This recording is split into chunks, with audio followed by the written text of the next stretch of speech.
সুপ্রিয় দর্শক, আসসালামু আলাইকুম। আপনাদের সবাইকে স্বাগত জানাচ্ছি এখনকার আলোচনায়।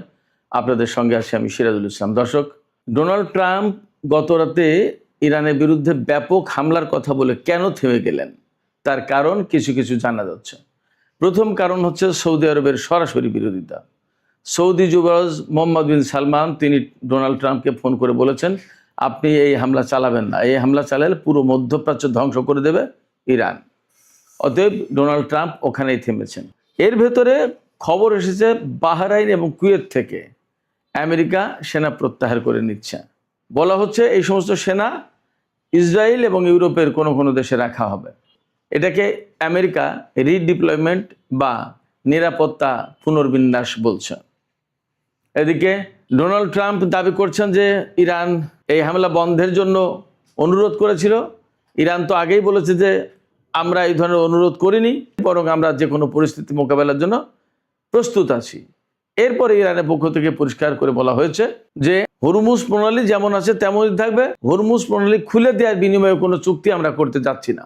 শুধু তাই না, ইরানের ভারপ্রাপ্ত প্রতিরক্ষা মন্ত্রী মাজিদ ইবনে রেজা তিনি বলেছেন ইরান প্রত্যেকটা হুমকিকে বাস্তব বলে গ্রহণ করে এবং তার বিরুদ্ধে নিজেদেরকে প্রস্তুত রাখে।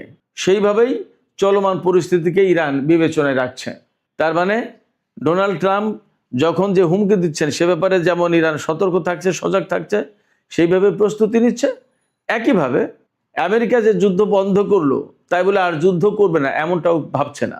এদিকে ইরানের একজন সংসদ সদস্য, তার নাম হচ্ছে ইব্রাহিম আজিজি, ইরানের সংসদের যে পররাষ্ট্র সম্পর্ক বিষয়ক কমিটি আছে সেই কমিটির মুখপাত্র ইব্রাহিম আজিজি তিনি বলেছেন আমেরিকা গত রাতে যদি ইরানের উপর হামলা করত তাহলে ইরান পুরো মধ্যপ্রাচ্য জুড়ে এমনভাবে হামলা করত যে মধ্যপ্রাচ্যের সমস্ত অবকাঠামো একদম প্রস্তর যুগে চলে যেত।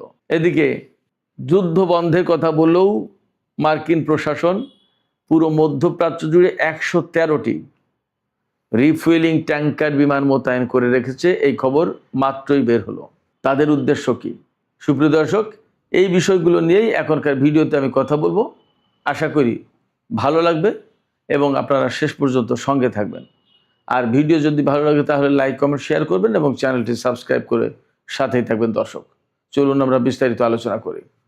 প্রথম আলোচনা, গত রাতে ইরানের বিরুদ্ধে ইসরায়েল এবং আমেরিকা যে ভয়াবহ হামলা চালাতে চেয়েছিল সেই হামলা হঠাৎ করে ডোনাল্ড ট্রাম্প বন্ধ করলেন কেন?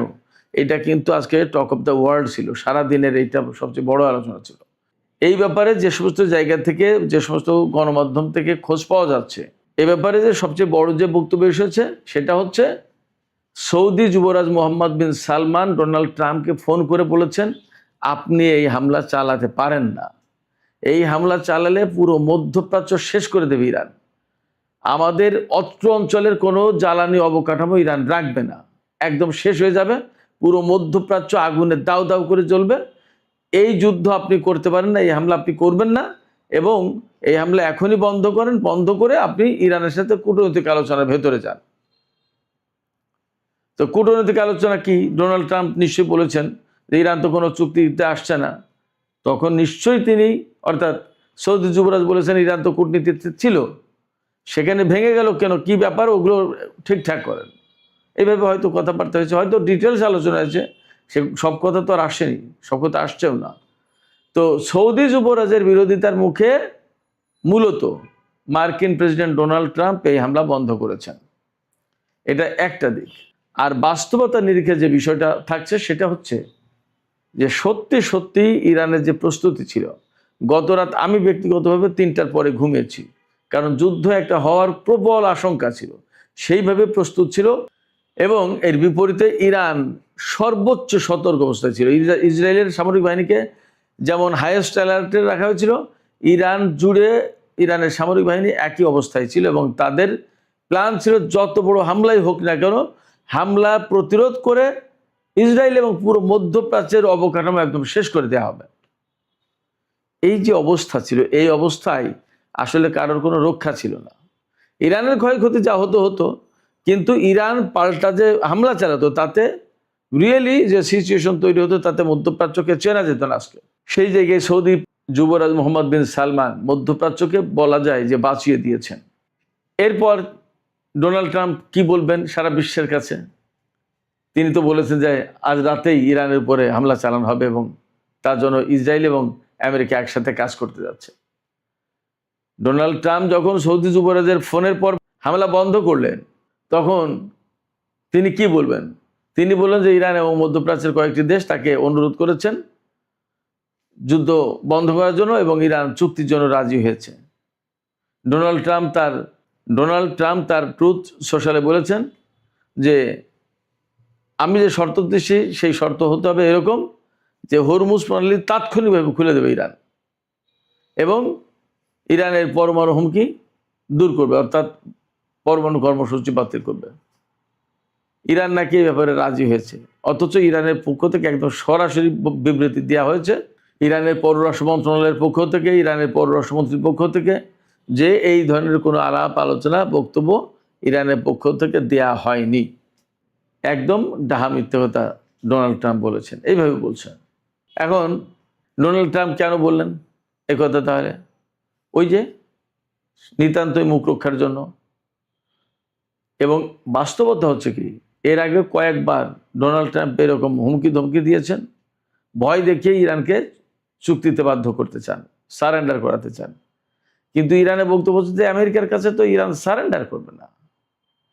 এবং শুধু তাই না, যুদ্ধ আমেরিকা শুরু করেছে, কিন্তু যুদ্ধ আমেরিকা শেষ করতে পারবে না। যুদ্ধ আমাদের কথাই শেষ হবে, অর্থাৎ আমরা যেদিন বলবো যে আজকে যুদ্ধ শেষ, সেদিন শেষ। এর মানে হচ্ছে মধ্যপ্রাচ্যে আমেরিকাকে অনেক বড় খেসারত দিতে হবে মনে হচ্ছে, ইরান ছেড়ে দেবে না। কারণ ইরান বিষয়টা এইভাবে দেখছে, তাদের সর্বোচ্চ নেতাকে হত্যা করা হয়েছে, তাদের বহু সংখ্যক বেসামরিক লোকজনকে হত্যা করা হয়েছে এবং তাদের প্রচুর সংখ্যক অবকাঠামো ধ্বংস করা হয়েছে। এই যুদ্ধ তো কোনো প্রয়োজন ছিল না। ইরান পরমাণু কর্মসূচি পরিচালনা করছে আন্তর্জাতিক আণবিক শক্তি সংস্থার তদারকির আওতায়। তার হাতে তো কোনো পরমাণু অস্ত্র নেই, অন্তত ঘোষিত, কেউ দেখাতে পারেনি। আর আমেরিকার হাতে যে অস্ত্র আছে সে নিরাপদ হয় কি করে বিশ্বের জন্য? আর যে শুধু পরমাণু কর্মসূচি পরিচালনা করছে সে ভয়ঙ্কর হয় কি করে বিশ্বের জন্য পরমাণু কর্মসূচি নিয়ে?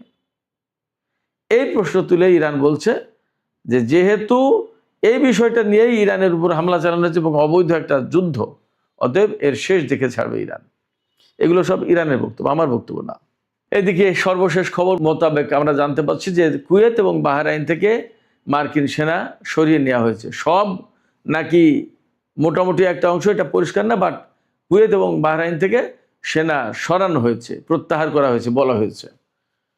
এই সেনাদেরকে কোথায় নেওয়া হয়েছে? এই সেনাদেরকে একটা অংশ নেওয়া হয়েছে ইসরায়েলে, আর একটা অংশ নেওয়া হয়েছে ইউরোপে। যখন ডোনাল্ড ট্রাম্প ইরানের বিরুদ্ধে হামলা বাতিল করেছেন বলে খবর প্রকাশ হচ্ছে বা তিনি বলছেন, তখন তিনি কুয়েত এবং বাহরাইন থেকে সেনা সরিয়ে ইসরায়েল এবং ইউরোপে মোতায়েন করেছেন। তার মানে এখানে দুটো বিষয় হতে পারে। ইরানের ড্রোন, ক্ষেপণাস্ত্র এবং সামরিক বাহিনীর হামলার মুখে মার্কিন সেনারা টিকতে পারছে না, মধ্যপ্রাচ্যে কোনো ঘাঁটি আর নিরাপদ নয়। এই কারণে আমেরিকা তাদের সেনাদেরকে সরিয়ে নিচ্ছে, প্রত্যাহার করে নিচ্ছে। এটা একটা কারণ হতে পারে এবং এটা যথেষ্ট সম্ভাবনা বেশি, এটা বাস্তবতা। আর দুই হচ্ছে যে ইসরায়েল এবং ইউরোপে নিয়ে তুলনামূলক নিরাপদ দূরত্বে নিয়ে এদেরকে দিয়ে যুদ্ধ করাবে। ইসরায়েল থেকে তো ইরানের বিরুদ্ধে যুদ্ধ করবে, এই মার্কিন সেনারাই যুদ্ধ করবে সেখান থেকে, এবং ইউরোপের কোনো কোনো দেশ থেকে, যেমন ব্রিটেন, ফ্রান্স, ইটালি, জার্মানি, এ সমস্ত কিছু কিছু দেশ থেকে। সম্প্রতি নাম এসছে বুলগেরিয়ার, এ সমস্ত দেশের ঘাঁটি থেকে। ইরান তো বলে দিয়েছে ইউরোপের কোনো দেশ যদি আমেরিকাকে সহযোগিতা করে তাহলে সেই সমস্ত দেশের উপর হামলা চালানো হবে। দেখা যাক কি হয়। ব্রিটেন অবশ্য বলেছে যে তারা নিজেদের জাতীয় স্বার্থকেই প্রাধান্য দেবে আগে। সেক্ষেত্রে তারা যা আকার ইঙ্গিতে বোঝাতে চেয়েছে আমেরিকাকে তারা ঘাঁটি দিয়ে সহযোগিতা করবে না ইরানের বিরুদ্ধে হামলার জন্য। আমরা অপেক্ষা করি আসলে কি হতে যাচ্ছে।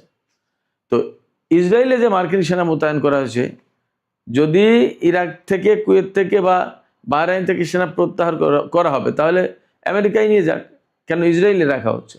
তার মানে এদেরকে দিয়ে ইরানের বিরুদ্ধে যুদ্ধ করানোর টার্গেট থাকতে পারে। এবং এরই অংশ হিসেবে সম্ভবত 113টি রিফুয়েলিং ট্যাঙ্কার মধ্যপ্রাচ্যে মোতায়েন করা হয়েছে মধ্যপ্রাচ্যের বিভিন্ন দেশে। কোথায় কোথায় উই ডোন্ট নো, বাট বলা হচ্ছে মধ্যপ্রাচ্যের বিভিন্ন দেশে।